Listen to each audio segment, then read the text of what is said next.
महाराष्ट्र शासन कृषी विभाग कृषी तंत्रज्ञान व्यवस्थापन यंत्रणा आत्मा नाशिक अंतर्गत गोल क्लब मैदानावर दिनांक 7 ते 11 फेब्रुवारी पर्यंत जिल्हा कृषी महोत्सवाचे आयोजन करण्यात आले।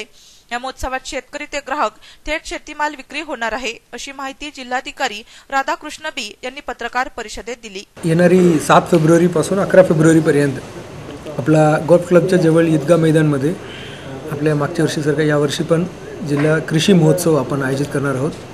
या कृषी महोत्सवाचं उद्घाटन माननीय पालकमंत्री महोदय यांच्या हस्ते होणार आहे आणि या कृषी महोत्सवामध्ये जिल्ह्यात असलेले सर्व भागातून वेगवेगळ्या पिकाचं शेती करणारे सर्व शेतकरी याच्यामध्ये मोठ्या संख्येने सहभागी घेणार आहेत। खास करून या कृषी महोत्सवामध्ये आपण ज्या नवीन तंत्रज्ञानाचा विस्तारीकरण करणे आणि शेतीचा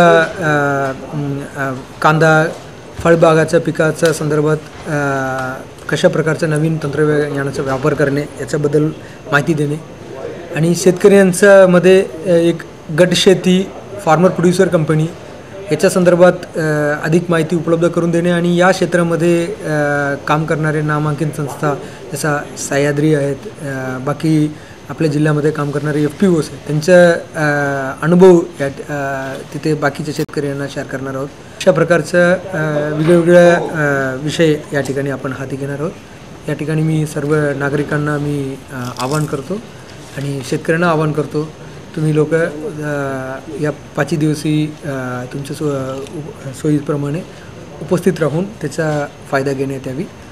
महोत्सवात विविध विषयांवर परिसंवादाचे आयोजन करण्यात आले।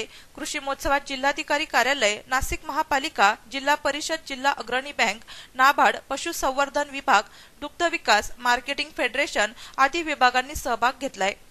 नाशिक सिटी न्यूज साठी प्रतिनिधी राजेंद्र साखरे, नाशिक।